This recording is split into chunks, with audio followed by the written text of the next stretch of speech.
jauh dari sini.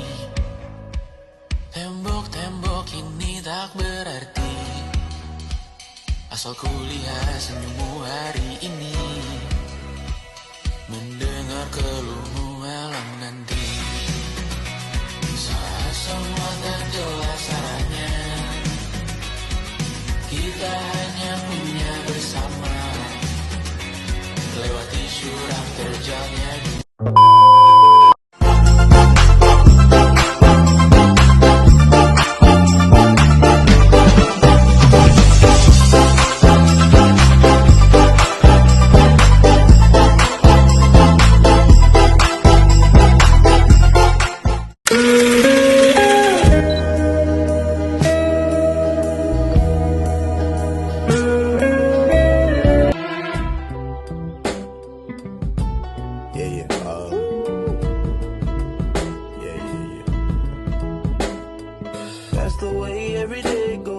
Teori organisasi muncul pada akhir abad ke-18 ketika organisasi menjadi semakin besar dan kompleks, sehingga membutuhkan sistem pengelolaan yang lebih sistematis.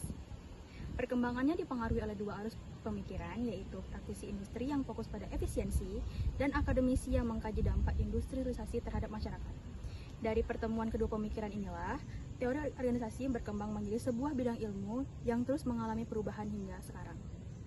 Baiklah, di sini yang pertama saya akan menjelaskan mengenai teori organisasi klasik.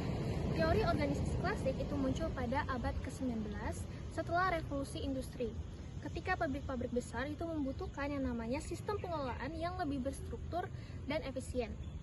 Organisasi pada masa ini itu dipandang seperti mesin, dengan pembagian tugas yang jelas, hierarki yang tegas, kemudian dengan aturan yang juga terpusat.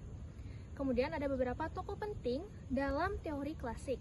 Di antaranya, yang pertama, itu adalah ada Adam Smith yang menekankan pentingnya pembagian kerja untuk meningkatkan produktivitas. Yang kedua, itu dari Frederick Winslow Taylor yang memperkenalkan manajemen ilmiah untuk meningkatkan efisiensi kerja. Yang ketiga, itu dari Henry Fayol yang merumuskan prinsip-prinsip manajemen dan fungsi manajerial.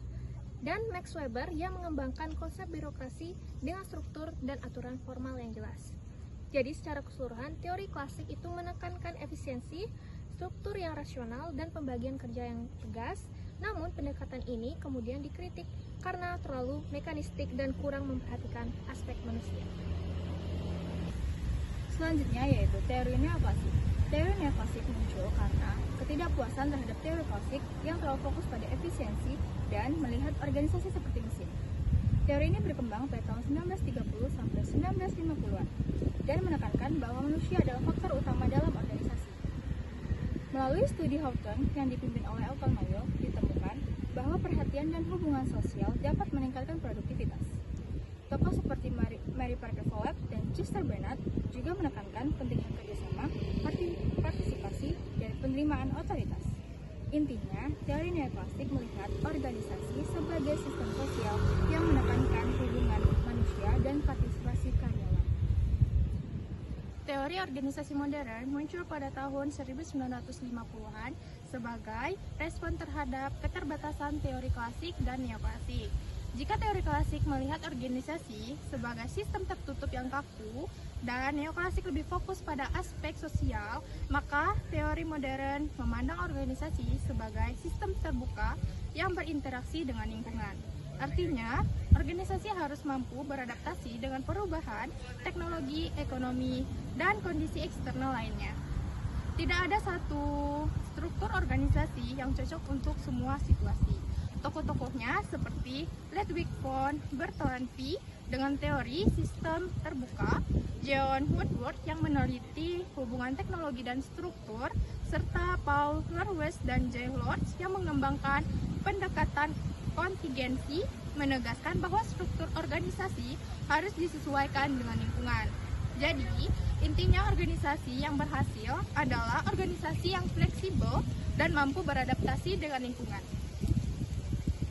Teori organisasi postmodern muncul pada akhir abad ke-20 sebagai respon terhadap perubahan besar seperti globalisasi, perkembangan teknologi informasi, dan krisis terhadap nilai-nilai modernitas.